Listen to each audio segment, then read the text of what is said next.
Maigret revient dans un nouveau film de Jean Delannoy, d'après le célèbre roman de Georges Simenon, L'affaire Saint-Fiacre. Ils sont beaux, les derniers Saint-Fiacre. Ils sont frais. Un ivrogne un peu escroc et une fille bigote qui s'envoie des gigolos.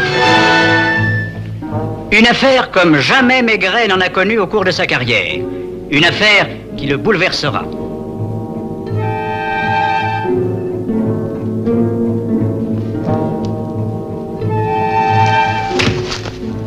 Votre maman est morte ce matin à la première messe.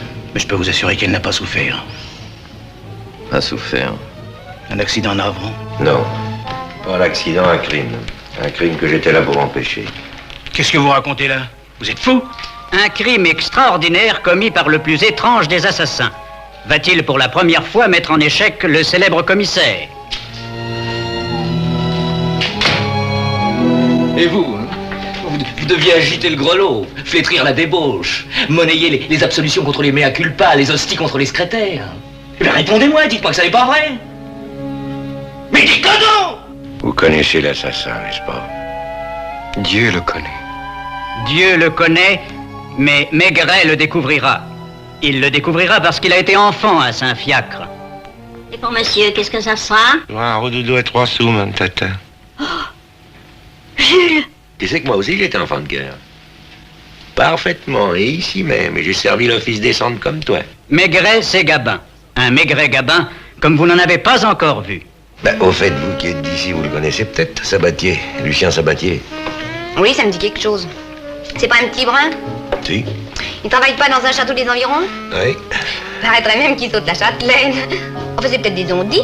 Tantôt souriante et tendre. Je me souviens d'un homme à moustache qui m'a souhaité la bienvenue. Votre père. Et d'un petit garçon aux yeux bleus qui me regardait. Vous sentiez l'eau de Cologne il y a 10 mètres. Oh! Je m'en étais inondé. Vous êtes terré sur Louis XVI? Oui.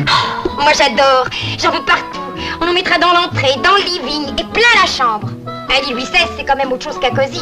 Tantôt bouleversant de violence. 5 millions, c'est une bonne affaire, hein? Tellement bonne qu'il fallait pas que la pauvre vieille revoie son fils. Parce qu'il est peut-être pas brillant, le fils. Mais il n'aurait certainement pas laissé faire ça. Ils étaient 7 qui avaient intérêt à commettre ce crime. Un seul l'a osé. Qui? Non mais enfin, qu'est-ce que j'ai fait, quoi? Une fausse nouvelle, c'est quand même pas la mort d'un homme. Non, mais ça a été la mort d'une femme. Et vous avez eu l'assassin au bout du fil. Bon, ça le gêne de le dire devant vous, mais il me croit coupable. Entre nous, vous aussi, non? Vous avez un genre qui ne me plaît pas, Lulu, mais qui pourrait plaire au juge d'instruction. C'est pourquoi je vous conseille de mettre votre avocat en veilleuse et votre montre à l'heure. Une interprétation unique. Vous entendez? Elle se lève. Je suis pauvre et je suis roturier, donc suspect. Je connais la police. J'ai pas peur. Enfin, pas vraiment. Non. L'état de Madame de Saint-Crèque était grave. Je vous en prie, faites les taire. Nous ne répondrons pas aux vagues insinuations d'Arbouteux. L'affaire Saint-Fiacre. Un livre de Georges Simenon. Un film de Jean Delannoy. Un dialogue de Michel Audiard. Une création magistrale de Jean Gabin. Un film que vous voudrez voir et revoir.